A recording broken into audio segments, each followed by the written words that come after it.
Hello, everybody. This is Psychic Reverend Donna Seraphina. I am a spiritualist reverend and a psychic medium. Welcome to my channel and thank you for joining me. So, Lori married 5 times altogether. Lori married twice, real quick marriages that were annulled. One of those 2 marriages, right out of high school, she had Colby Ryan. And that marriage also only lasted a short time. So then Lori trained to be a hairstylist, and that is where she met husband number 3, whose name Joe Ryan. Joe Ryan was a client of Lori's at the hair salon where she worked. He was probably twice her age. He was financially successful, and after Joe would go have his hair cut by Lori, he would send her flowers. So he wooed her for a while, and he let her know he could take care of her and would like to take care of her. And eventually they were married. Mental illness ran in Joe's family as well, with his father abandoning his mother and Joe and other children going in and out of foster homes. And Joe had had a chaotic life growing up with no real family stability. And so with Lori, they were going to have that stability, and they produced a child. Joe and Lori produced Tylee Ryan.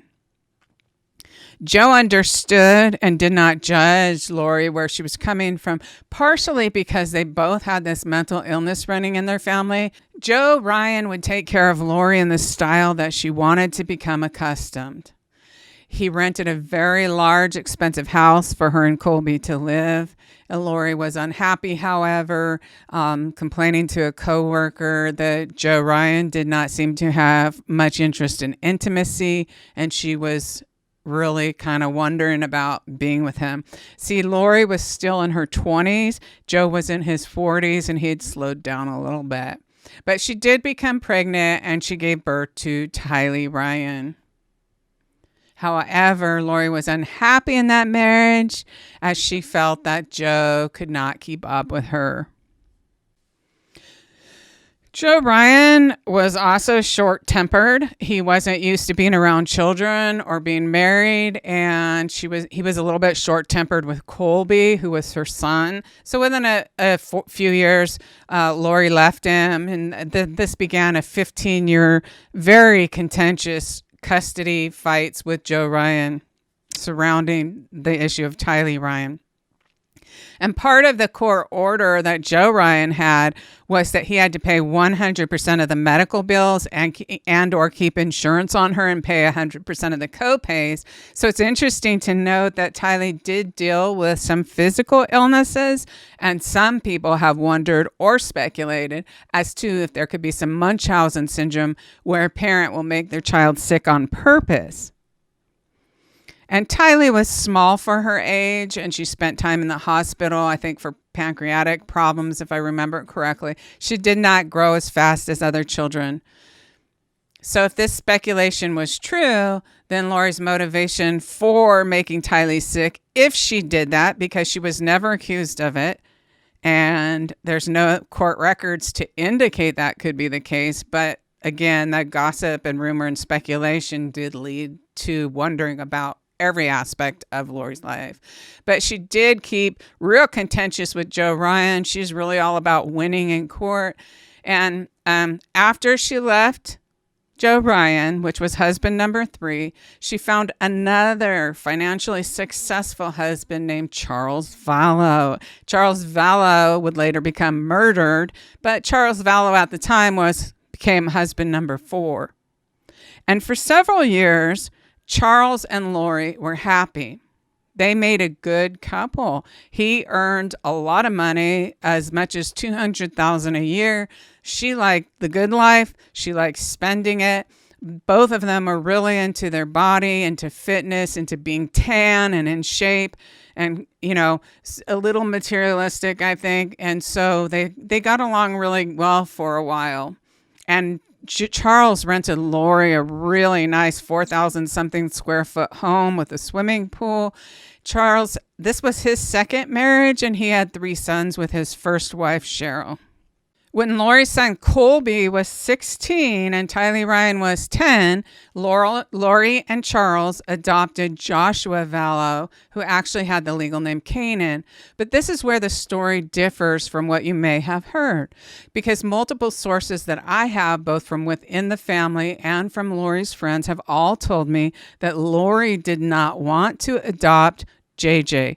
She was pushed into it. She was essentially told that this is what they were going to do.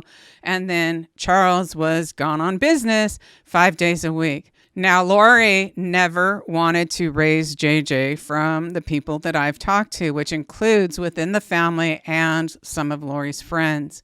She was never attached to JJ, and she referred to JJ to her close friends as her husband's nephew's drug baby.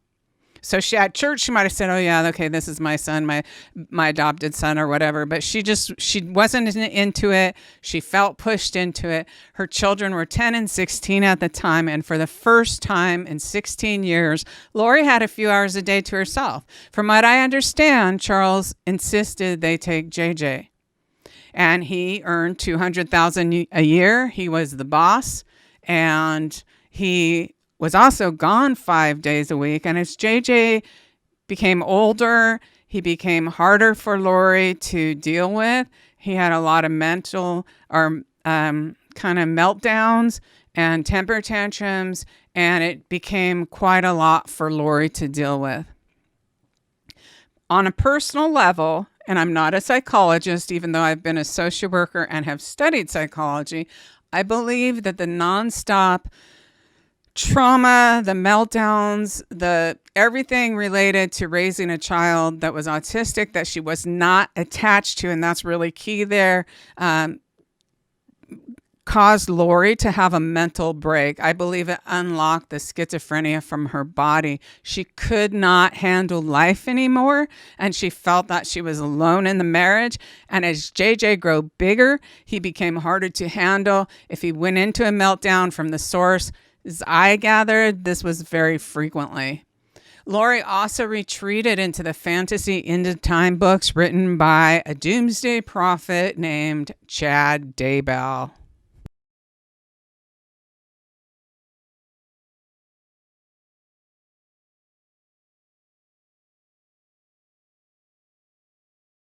Lori also retreated into some books, or she really enjoyed these books about the end of life.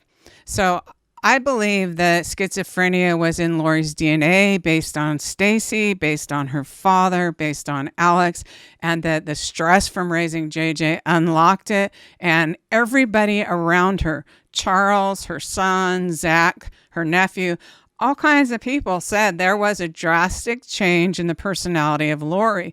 They attribute 100% of that just to meeting Chad Daybell, but I think there was some mental illness unlocked. I really, truly do believe that.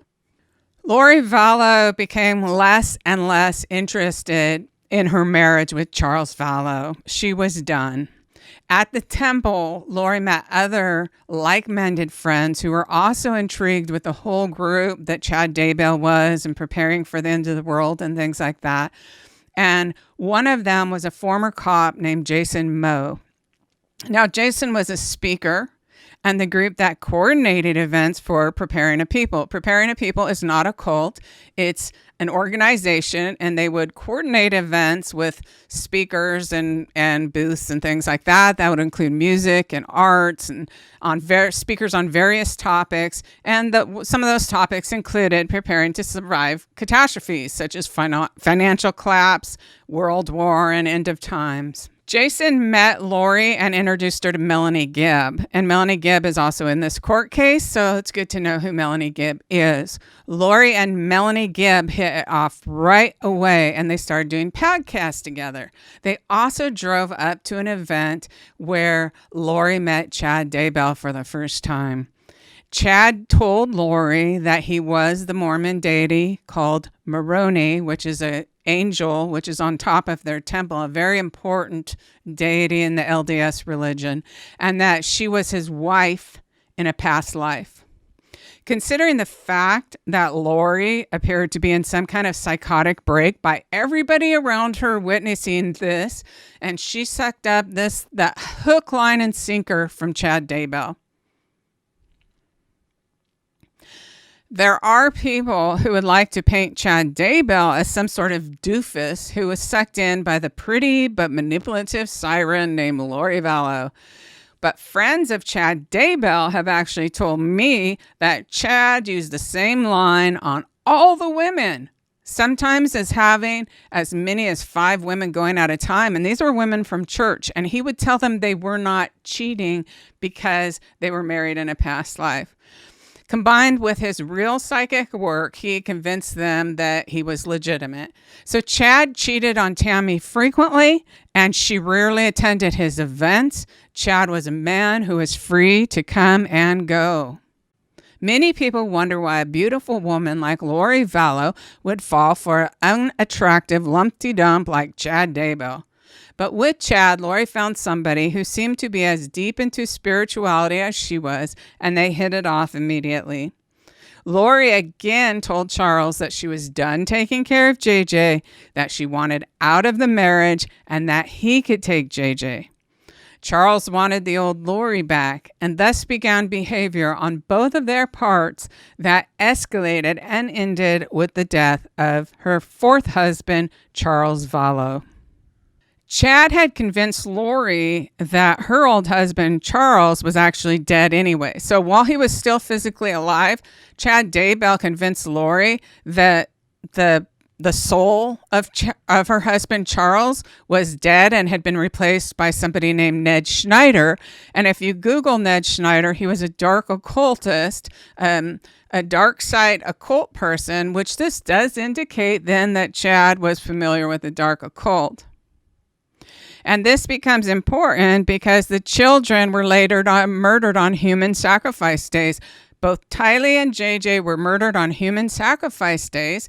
And this is one possible indication of Chad being the planner of the days of the deaths of the children, as well as their later marriage in Hawaii, which would be her 5th marriage.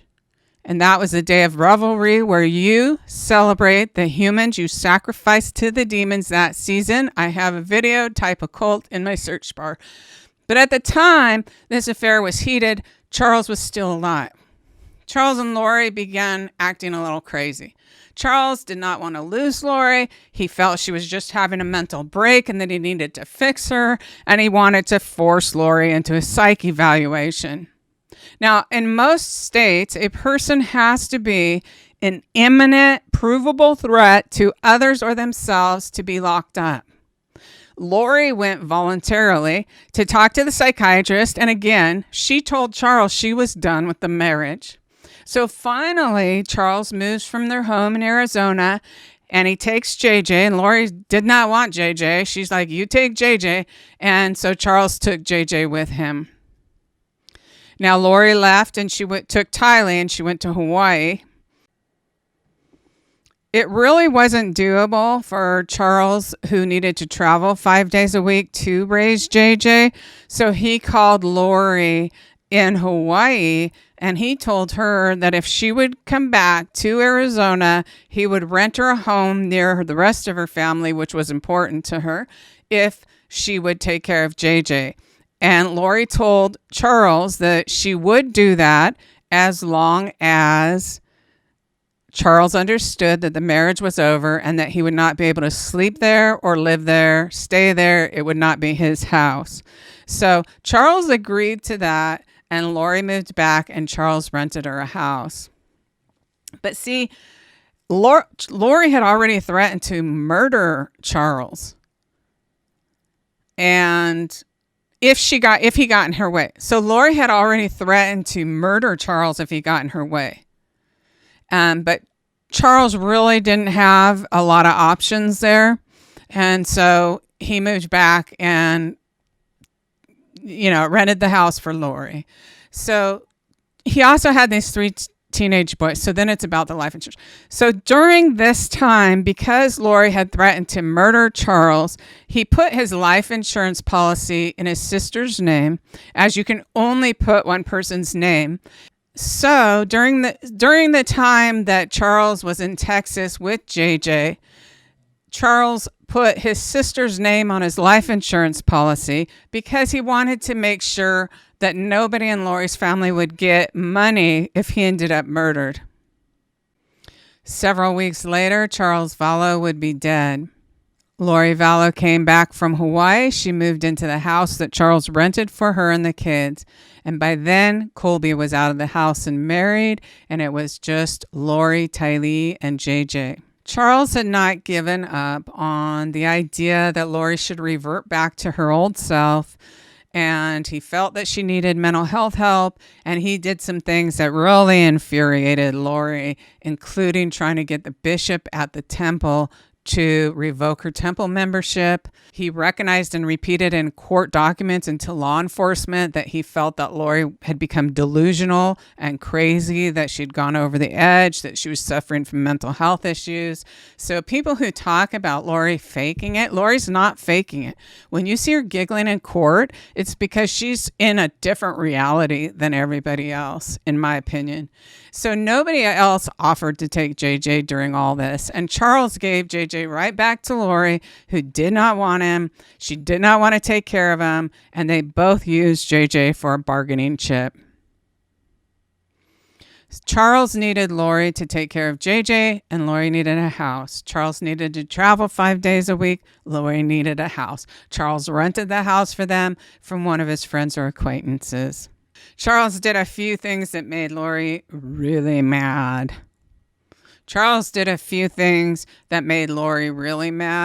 And one thing Charles did was try to get the bishop at the Mormon church to revoke Lori's temple membership, which literally meant the world to her. He had tried to get Lori committed to a mental hospital. He had shown up at JJ's school and taken Lori's purse out of her car. And she was doing equally messed up things to him too, like moving his pickup truck away from the airport and these kinds of things. So here you get this back and forth. That's why the police didn't get so involved, is both of them were doing it. So Lori's purse out of her car. So Charles repeatedly tried calling and texting various family members to convince them that Lori needed an intervention, that she had gone off the edge. And he just wanted the old Lori back. He just wanted his marriage back how it was before. But mentally, Lori was gone.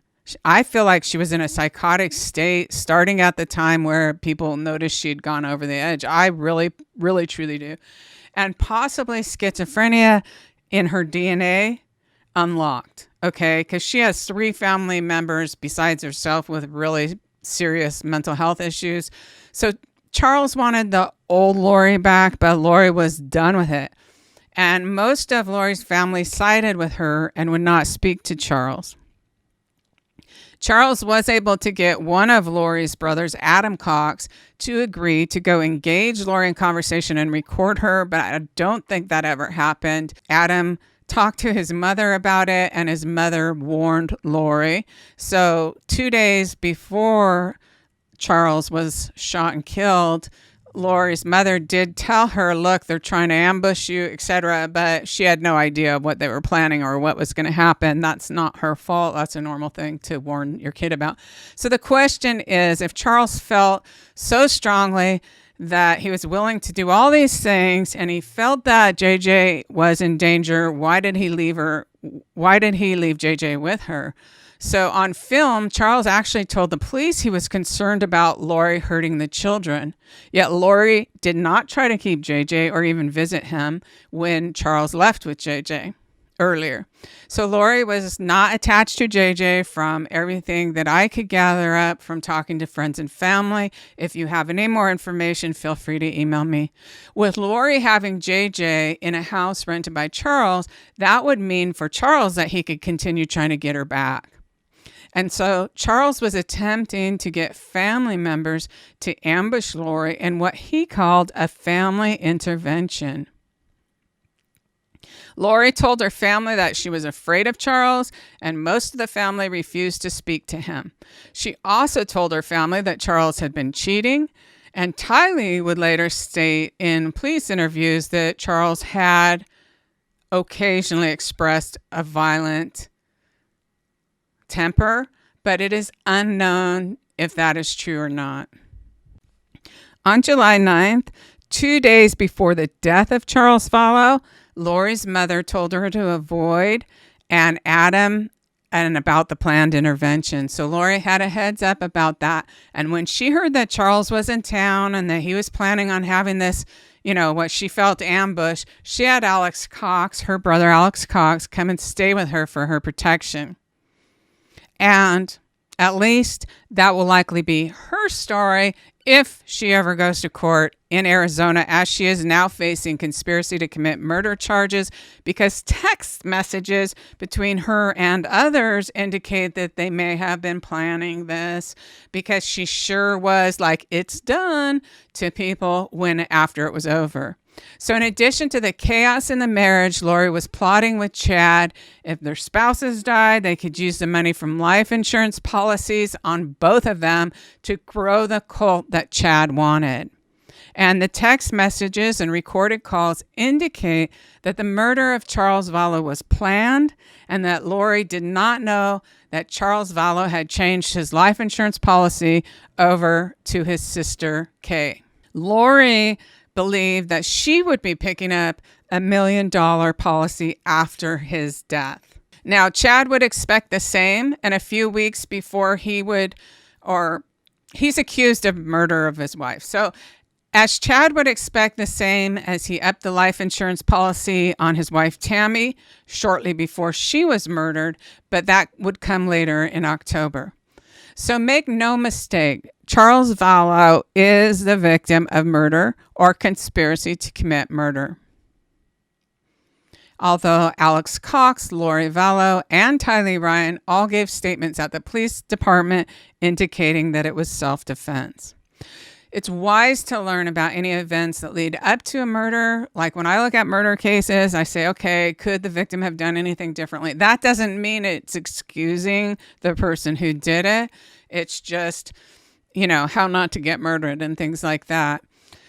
And in doing that, in doing the work, volunteering as a victim advocate for homicide survivors, I've heard so many stories about life insurance that were never in the paper.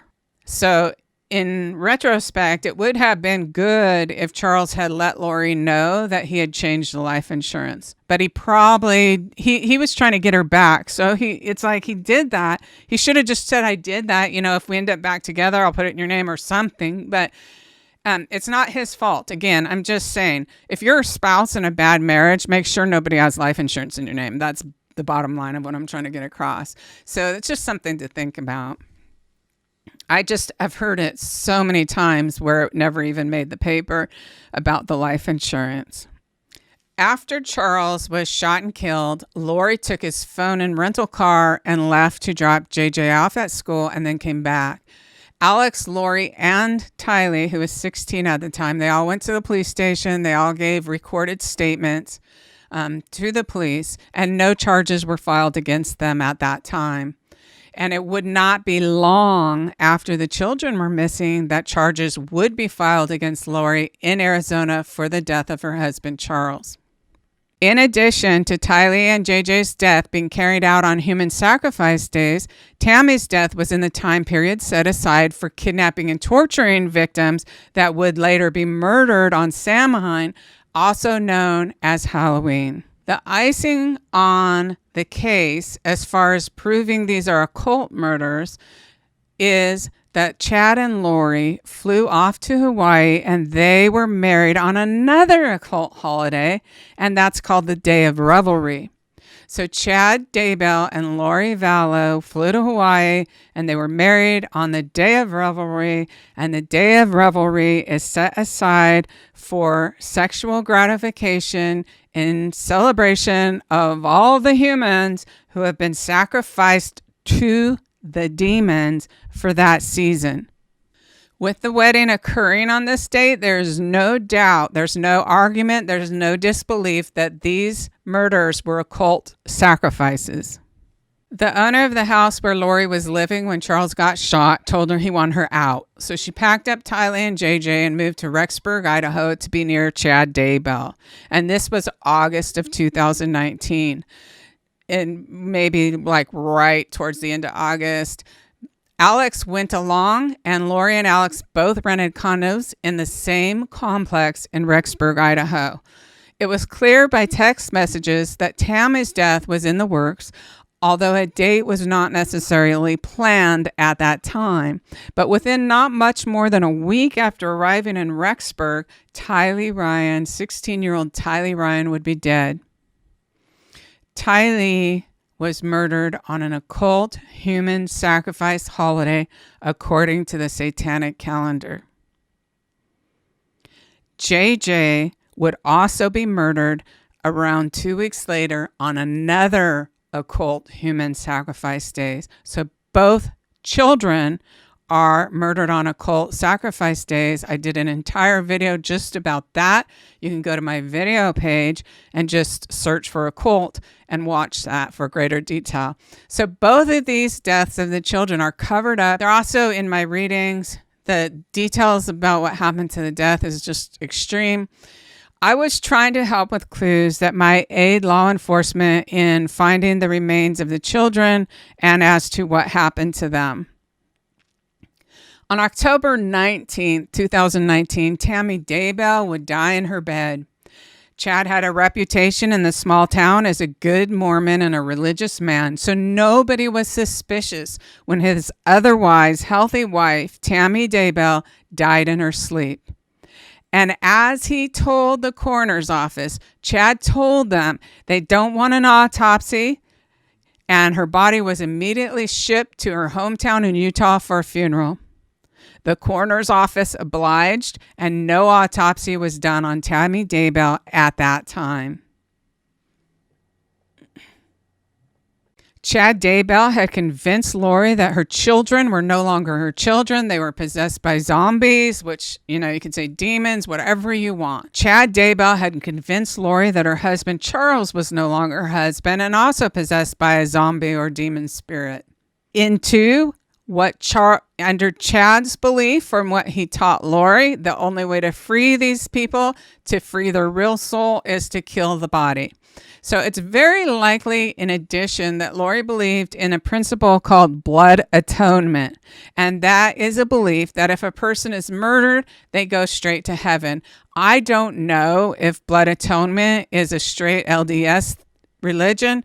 And there's some argument. And there's, just like Christianity forms, that it is that with LDS as well. But it's called blood atonement. It's covered in my occult video.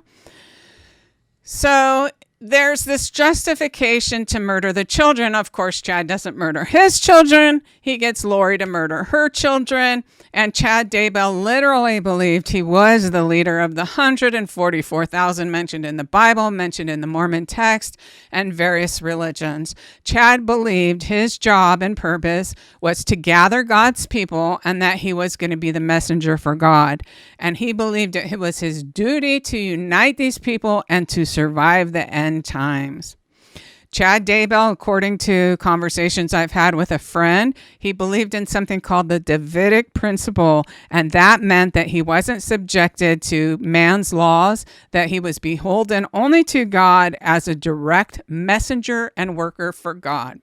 So from talking with a variety of sources, I've also found out and figured out that Chad was practicing the dark arts. Now, at the LDS temple, he was in the priesthood, which somewhat reminiscent. Everything I've seen is Freemasonry. Someone could argue about that, but that's where I stand on it. He also learned to serve the demonic realm rather than God, but he was operating under the premise or the cover, the front, that he was serving God. And a lot of people fell for it. During my readings, I couldn't get any of his friends to believe me, but after the remains were found, most of them contacted me. So out of an estimated 200 or more unsolved homicides that I've done readings for, I've never seen demonic activity until the case of Chad Daybell and Lori Vallow Daybell. And so it was. At the time I became involved in these murders, I had not seen any television coverage. On January 30th, 2020, I was sitting at my computer. A poster appeared on my home stream with two missing children, Tylee Ryan and JJ Vallow. And literally, almost instantly, the air next to me started wavering, and I could feel the presence of my own daughter, Nicole. Her presence was so strong, I stood up so that I was face to face with my deceased daughter, Nicole, and I said, "Hello, Nicole." And as soon as I did that, Tylee Ryan, in spirit, appeared so strongly behind her that I could see Tylee with my physical eyes. So translucent, but not see-through. So both my daughter and Tylee attempted to convince me that I needed to help, both my daughter and Tylee attempted to convince me that Tylee needed help because her mother had murdered her. I didn't believe it at first. I kept looking back and forth between Nicole and Tylee, and I'm like, no, mothers don't murder their teenage daughters, etc. And they both were like, yes, she did. Yes, she did. Nicole's like, she needs your help, and etc., etc. And it was only because of my own deceased daughter, Nicole, being present and bringing Tylee to me that I even believed this could be true at all. So I agreed to do a reading for Tylee, and I sat down with my recorder and allowed Tylee to connect with me and began showing me the absolute most horrific death that I had ever seen. And that reading is called Tylee Ryan, Most Important. The death of Tylee Ryan was so horrific that I was terrified. I literally was sitting there doing a reading and I was terrified. It's the only time in my life that I was so scared I stopped the reading in the middle to start praying. If you would like to know what I saw in my psychic visions, please start the video. Again, it's called Tylee Ryan, Most Important. That's the first one. And then there's like 10 other readings. And they really tell a story, just chapter by chapter, of what happened. So immediately after communicating with the spirit of Tylee Ryan and Charles Vallow, I typed a 9-page letter and sent it to law enforcement and government officials in 5 states. And this was because of repeated, when I looked it up, they had all these things about how they didn't know what state the children were even in. And I also submitted this to the FBI online tip form. So all these agencies were asking for public help in locating the children as they had no physical leads to follow. I also sent this to JJ's bio grandmother, Kay Woodcock, who had offered a reward for information. And that reward was an email that she had set up. So that's how I ended up connecting with her in January, 4 months before the remains were found. So normally I would not have uploaded a reading like Tylee Ryan, Most Important, to YouTube out of concern for my own physical safety. However, due to the fact that law enforcement had no idea what state the children were in, I made the decision to go ahead and upload it so that if there was an open-minded law enforcement officer or searcher, somebody looking for the children, that was there that could be accessed. And you can tell when you look at it, I didn't even put pictures through it. For a long time, it didn't even have a title, or maybe it had a title, but all I did was put the picture of the 2 kids for 5 seconds so that if I looked at it, I would remember which case I was working on, because I generally have done these just like a hobby of mine.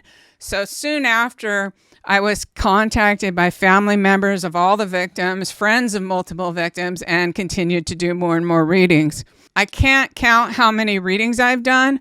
I did them at the request of family and friends. I want to be clear about that. So a bunch of them were done with Kay Woodcock's daughter. Some were done with a relative of Joe Ryan's. Some were done with old friends of Lori Vallow's. It goes on and on. But because so many people were writing me, I started a group on Facebook to look for clues as to the location of the remains. And I regularly encouraged people to call or write law enforcement if they felt that they had found anything useful. So most of these readings are on my YouTube channel. You can find them by clicking on my playlist, and I have approximately 50 videos on the case of Lori Vallow Daybell.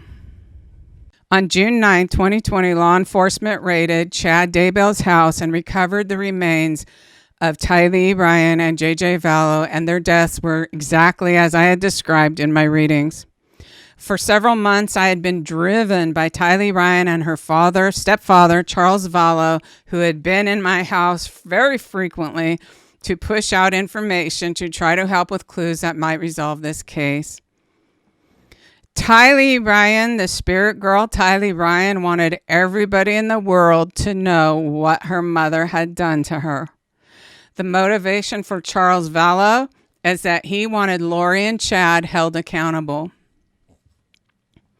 My friend and administrator, Teresa Allison, texted me in the morning of June 9, 2020, to tell me that they were digging Chad Daybell's property for the remains of the children.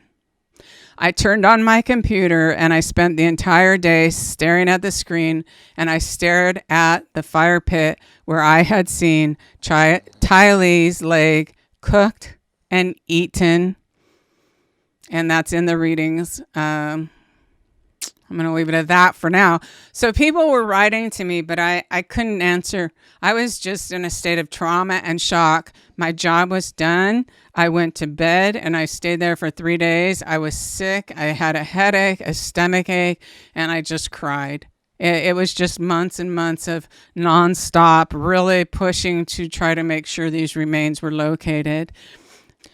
Now, if I had been able to go to Rexburg, Idaho directly after these murders, I would have recognized Chad Daybell's house right away. So one thing I want to say is I'm going to put out another video, but I just wanted to let you know that my work has actually officially been entered into evidence in this case that's on trial right now. Although the prosecutor doesn't believe that they will use any of it. It did. The Rexburg police, the Rexburg law enforcement detectives submitted my evidence, and they also submitted an essay I wrote after, like a year later. I wrote an essay about my work and how it proves the afterlife. They submitted the essay, and interestingly enough, the FBI also submitted my essay. And for me, the validation as a psychic medium of having the FBI submit the work that I did as evidence in the murder case of Lori Vallow Daybell it's an achievement for me beyond, you get the media and they're telling their stories, which don't include a lot of truth. And then you get the FBI, who's all about business, and the FBI put my work into evidence. So ba-boom, ba-boom to you fake people out there. No, anyway, it does feel good that the FBI acknowledged my work. That it means a lot to me. It does feel good for me as a spiritualist reverend and a psychic medium. I take my work very seriously, and that the FBI, a federal government agency, acknowledged my work and submitted it into evidence that could potentially be used in this trial is, for me, a great achievement. So if I had been able to go to Rexburg, Idaho, like fly up there, there's these missing kids, nobody knows what happened, and just kind of follow the psychic trail, the energy and that kind of stuff. If I had even seen a side view of Chad Daybell's house, I would have known right then that it matched my readings. Everything about it matched my readings. But the problem was that on the internet, which is all I had, on YouTube, whenever they talked about Chad Daybell, they only showed the front of his house. So it wasn't until, I think, it was in March when some news organization showed the side of his house, and then we started going, oh my God, is this Chad's yard we're talking about? And I have the screenshots from that group. I changed the name of the group because someone copied me. I was really, really sad though. It's not like you're happy when to be right. It's not like you're happy when they find the remains. It's just more like unexplainable sadness, but finally relief from the trauma, and feel good a little bit that I helped Tylee, because this is what she wanted so much. And Tylee and JJ died horrible, horrible, horrible deaths. And not even like a normal person would kill someone. They both suffered extremely horribly. There's other cases where if I could have flown out there, I may have been able to be more effective. There's cases where I've done readings where, there's a missing child and they show me with 100% that person's going to kill again. And if the detective won't listen to me, not a whole lot I can do. So if you can help, if you feel like you would like to help with this cause of looking for missing people where there is no evidence. I'm not trying to get in the middle of any law enforcement activity. If they have evidence, then they have evidence, okay? They don't need help then. But if they're asking the public for help, then I would like to be able to help. And if you want to support that, I do have a GoFundMe that I will link down below. And then the other thing is, you're not obliged to do that. And if you don't feel like doing that, you can still help. One way is just subscribe to the channel, leave a comment, put a thumbs up, hit the notification bell. All those things help YouTube to recommend the video to other people. But the other thing is, if you could share the video out to your other, your Facebook, whatever groups you're in, and that kind of thing, that will also help me, and doesn't cost you a thing, and just a couple little clicks of your finger, and you can help to find missing children as well, just by sharing a video. Okay, so I think that's it for the recap. And as I do this, today was the first day of the trial, but it's just jury selection, so I haven't been, talking about that right now, and they expect jury selection to last for 2 or 3 more days. So stay tuned. I have more coming, but I'm also going to be doing other readings, because when I look at my channel, what I do recognize is that the videos that do the best are the ones where I'm doing readings. So people seem to like it when I do a lot of readings. And I just, other people in the comments, though, they have no idea about Lori Vallow, and they've asked me to kind of explain, who is this? Who are these people, and why do you keep talking about them? We have no idea what you're talking about. So that was it. That's a recap on the Lori Vallow case. Her trial just started. Tylee Ryan, I love her. I love Tylee Ryan. She's hilarious. She's sarcastic.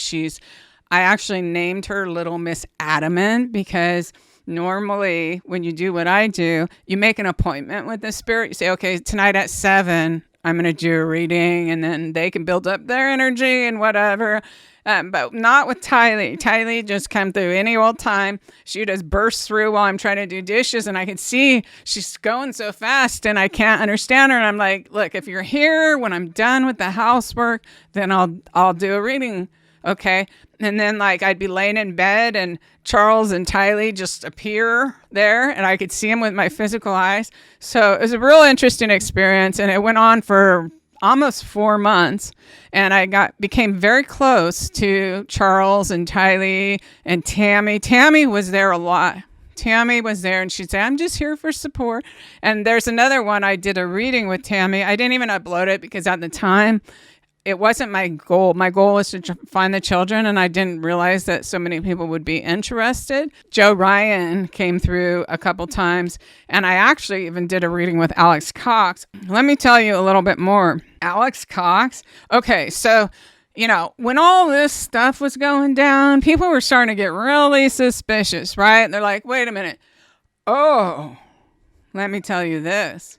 I'll tell you some stuff you don't know. Okay, so when Melanie Pulowski, so Lori and Alex moved up to Rexburg, and they rented those condominiums. Melanie Pulowski, her niece, she had 4 children with a guy named Brandon Boudreau, her husband. She just left them. She just abandoned her children. She left her husband. She went up to Rexburg to be part of this, end time thing. And she rented a condo. And right away, she met this guy named Ian Pulowski. And as soon as her divorce was final from Brandon, she married Ian. And Ian had been married also. Ian had a couple children with a woman named Natalie. And actually, that's what broke this case open. So Ian really started noticing some concerning things about all these characters, right?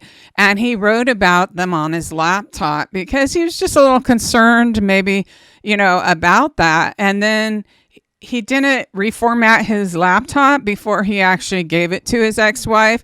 And she came across his writing about his concerns about these people, Chad and Lori and Alex Cox and all these characters.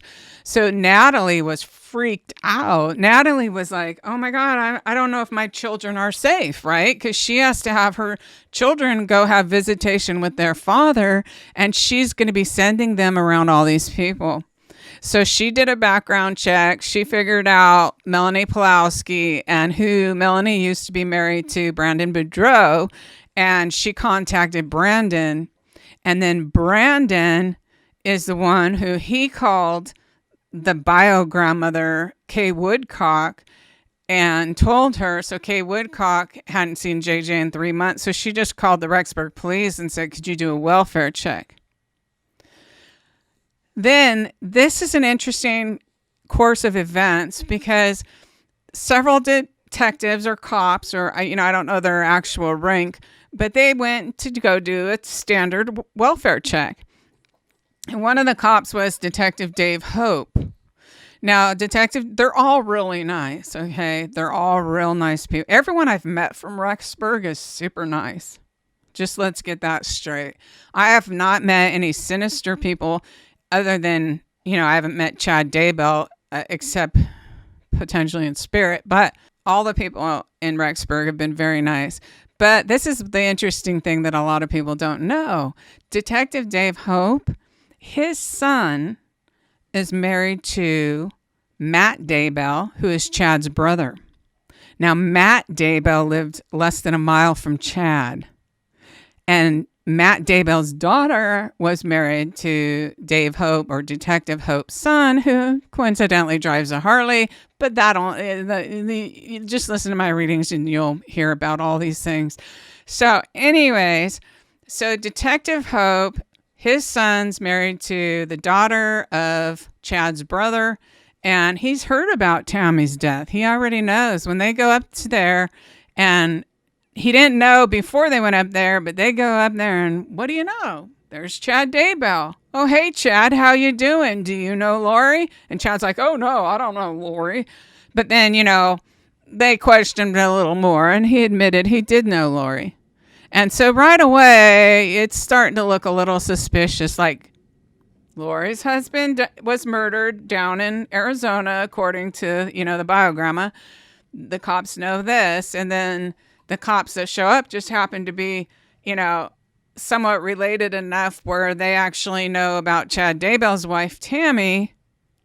And they're starting to put 2 and 2 together, like, what's up with this situation? We do need to find these children. And so that's why a regular welfare check might not have ended up that way, but this one did.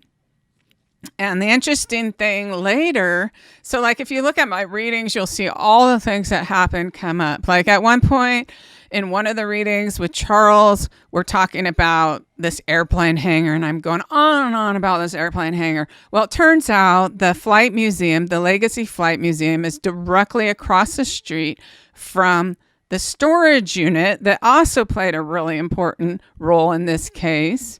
Okay, so and it looks just like I described in my reading, etc., etc. But the important thing was that Lori and Alex and Chad, they all were part of this.